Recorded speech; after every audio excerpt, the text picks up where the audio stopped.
को समापन की ओर ले जाते हैं। मैं हमारी राष्ट्रीय रक्तदान सखी रूबी खेमानी जी से निवेदन करूंगी कि वे इस कार्यक्रम का धन्यवाद ज्ञापन करें।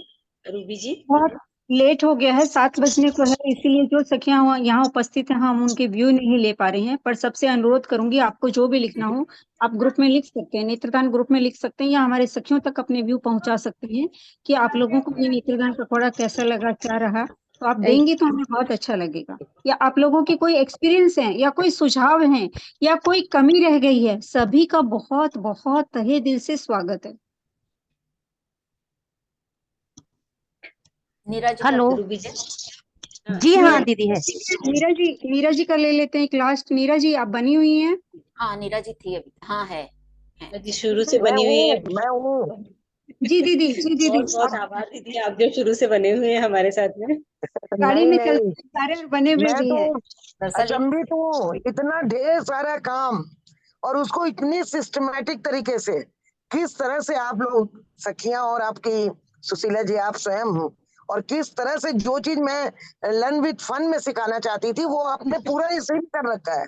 मैं तो लर्न विद फन में ये सारी चीजें डलवाना चाहूंगी आपकी, कि कैसे उन लोगों ने रंगोली बनाई, कैसे मुझसे बनाया। इसी तरह से राखियां वगैरह डालूंगी ताकि लोग देख सकें और सीख सकें हमारी बहनें। मतलब जी अद्भुत है। जो मैंने सोचा था उसी में आप स्पेशल व्यक्तित्व को भी बुलाती हैं, उनको भी जो है ना मतलब कि वो कराती है। मतलब गागर में सागर भरने वाली बात है, जस कोई भी कारण चीज नहीं नहीं छोड़ कर रही। पाए हैं, किसी कारण से उनका मैसेज आया कि वो ऐसे व्यक्ति के साथ फंसे हुए हैं जो उसको छोड़ के नहीं आ सकते। एक बंदा सीरियस है, वो उसके साथ हॉस्पिटल में है, तो मुझे माफ करिएगा, ये उन्होंने मैसेज मुझे भेजा। तो कोई बात नहीं, वो अपना काम कर रहे हैं। उनके विषय में मैं 1 मिनट बताना चाहूंगी दीदी। ऐसा व्यक्तित्व है, असली 22 साल का कर्मयोगी तो लड़का। वही है, असली जी कर्मयोगी वही है जो वही, मैं इस तो समय आप जिसके लिए बुलाई उसके लिए भी नहीं आया वो। वही तो वो 22 हाँ साल का लड़का जो कि विदेश से पढ़ के आया, और उसने उसके पिता के जो संस्कार थे, उन्होंने कहा कि बेटा मैंने 700 बेड का जो ये हॉस्पिटल बनाया है, जहाँ पे पुलिस भी जिसको नहीं संभाल पाती है उनको छोड़ जाती है। उसका मैं लिंक डालूंगी उनकी प्रोफाइल का, आप सब चेक करिएगा फेसबुक पर, इंस्टाग्राम पर। मतलब वो कहते हैं कि महीना महीना हो जाता है, जिनके डायपर भी चेंज नहीं हुए रहते हैं, उनके अंदर के पार्ट्स गल जाते हैं, उनके मांस में कीड़े चलने लग जाते हैं, उनको मैं हाथों से साफ करता हूँ दीदी। ऐसे ऐसे व्यक्तियों को जिनकी फैमिली होते हुए हमारे गेट से अपने पेरेंट्स को मतलब बांध के छोड़ जाते हैं अचेत अवस्था में, फिर हम उनको गेट खोल के अंदर लेते हैं। ऐसे ऐसे फैमिली होती है, ऐसा ऐसा परिवार होता है। तो ऐसे व्यक्तियों को वो व्यक्ति स्वीकार करता है, उनको खाना देता है। वो कहते हैं कि दीदी मेरे पास 2 दिन का राशन है, तीसरे दिन का मुझे नहीं पता कहाँ से आएगा। ये स्थिति है। इतने लोगों को मैं 3 टाइम खाना देता हूँ, उनकी दवा दारू करता हूँ, उनको रहने को छत देता हूँ। तो ये सब प्रभु के भरोसे चल रहा है। यदि हमारी कोई बहनें भी, मैं ये चाहती हूँ कि हमारी बहनें बहुत दरिया दिल हैं, किसी के दिल में भी थोड़ी दया आए, और आपको अपने बेटों के नाम पे या किसी के भी बच्चों के जन्मदिन के नाम पे, एनिवर्सरी के नाम पे आप उन्हें कुछ धनराशि भेजेंगी, तो हम भी अपना एक अंश उनकी शारीरिक श्रम तो हम नहीं कर पाते, पर उनको आर्थिक संबल देने के लिए हम कर पाएंगे। 5,000 बेड का वो एक तैयार कर रहे हैं गुड़गांव के अंदर इंटीरियर में। जमीन तो उन्हें कुछ जमीन सरकार ने डोनेट की है, और वो 5,000 बेड विश्व का सबसे बड़ा मतलब निशुल्क, जहाँ पे कि परित्यक्त व्यक्ति रहेंगे, बीमार व्यक्ति रहेंगे, ऐसे व्यक्ति रहेंगे, उनके लिए वो बना रहे हैं। और वो क्या क्या सेवा करते हैं। उन्होंने कोरोना काल में 1,000 से ज्यादा लोगों का दाह संस्कार किया है। उनकी अस्थियों को वो हरिद्वार तक पहुंचाए हैं। जानवरों का 100 जानवरों का उन्होंने दाह संस्कार किया है, बहुत विधि विधान और तरीके से। ऐसे एक 23 साल के लड़के को मैं तो वाकई में दीदी, मैं ये कहूंगी कि हमारे जो सेना के जो अधिकारी हैं वो तनख्वाह लेके कार्य करते हैं, पर ये तो निस्वार्थ रूप से करते हैं। इनकी कोई भी उसमें एक पैसे का नहीं है। वो ये सोचते दीदी मैं रात को सो नहीं पाता हूँ कि कभी कल मैं इतने लोगों को मैं क्या खिलाऊंगा। ये स्थिति है। आज हमारे देश की ये स्थिति है कि लोग जो वाकई में जहाँ जाना चाहिए पैसा वहां नहीं दे पाते, बहुत कम लोग दे पाते। आज मैं इसीलिए उनको अपने सम्मेलन के सामने लाना चाह रही थी कि हमारी बहनें बहुत दानी होती हैं, बहुत दयालु होती हैं। कभी भी आपके मन में ये आए कि हमें सच्चे लोगों को, जो कि हमारा पैसा सही तरीके से लगे, सही जगह लगे, तो आप उन तक जरूर भेजिएगा। चाहे आप 100 रुपए ही भेजें, पर आप ये सोचिएगा कि आपके वो 100 रुपए आपके लाखों का काम करेंगे। जो स्टोरी अभी कुछ दिन पहले नीरा दीदी ने एक डाली थी, आप लोगों ने पढ़ी होगी, कि भाई सच्ची सेवा वही होती है जो एक रोटी में से एक टुकड़ा खिला दे। धर्मराज ने भी ये कहा कि तेरा ये सबसे बड़ा पुण्य है जो तूने आज दिया है। एक सेठ ने जो लाखों पुण्य किए उसकी कोई वैल्यू नहीं है, पर आज जो तूने पुण्य किया, जो तेरे पास एक रोटी थी उसमें एक टुकड़ा तूने कुत्ते को खिलाया, वो सबसे बड़ा पुण्य है। तो आप सभी से मैं अनुरोध करना चाहूंगी कि ऐसे सच्चे सेवक के पास आप जरूर अपना कुछ ना कुछ भिजवाएं। बिल्कुल, मैं उनका मोबाइल नंबर ग्रुप में शेयर कर दूंगी। आप सबका जो मेरा है, प्रांतीय अध्यक्षाओं से अनुरोध करूंगी कि हमारी बहन के पास उसका लिंक और उसका मोबाइल नंबर जरूर भेज दें। हम कुछ भी अंश अपने सम्मेलन की तरफ से वहां भेज पाए तो तहे दिल से आप लोगों का शुक्रिया अदा करूंगी।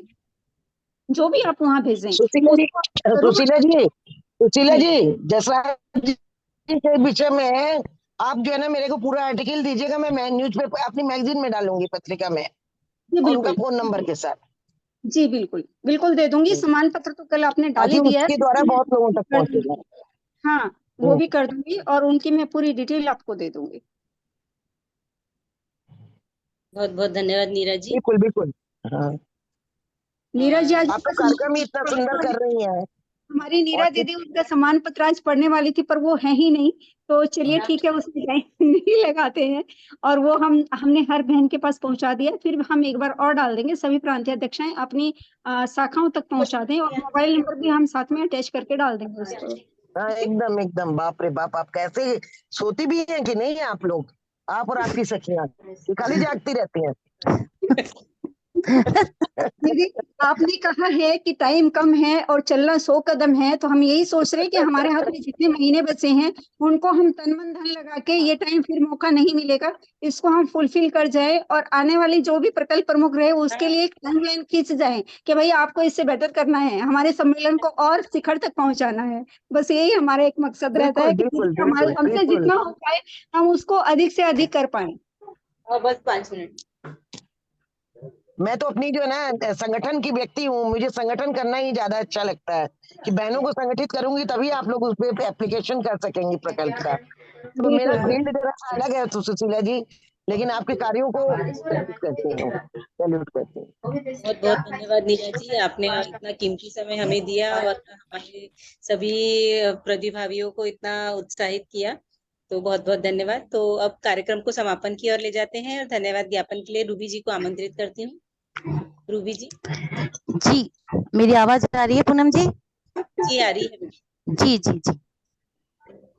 मैं राष्ट्र की रक्तदान सखी रूबी खेमानी। अब आती है धन्यवाद की घड़ी। आज हमारा नेत्रदान पखवाड़ा खत्म होने की कगार पे है और मैं रक्तदान सखी रूबी खेमानी। आवाज नहीं आ रही है रूबी जी। आप म्यूट हो गए शायद। नेटवर्क कमजोर हम्म। छूट गया। है रूबी जी। धन्यवाद। अब मैं हाँ हमारी राष्ट्रीय प्रकल्प प्रमुख सुशीला दीदी का भी, जो सदा ही बहनों का मार्गदर्शन करती है और हर दिन कुछ नया लाकर हमारे बीच जागरूकता लाती हैं।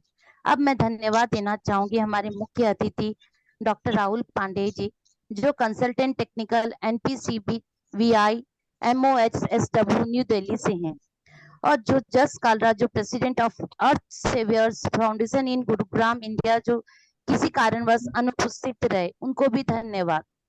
अब मैं धन्यवाद देना चाहूंगी श्रीमती पुष्पा जी केतान, जो हमारी पूर्व राष्ट्रीय अध्यक्षा रही। उनके द्वारा नेत्रदान जागरूकता अभियान शुरू किया गया था। उनके द्वारा आज सम्मेलन के द्वारा नेत्रदान आई कार्ड का विमोचन किया गया, उसको तहे दिल से उनको धन्यवाद।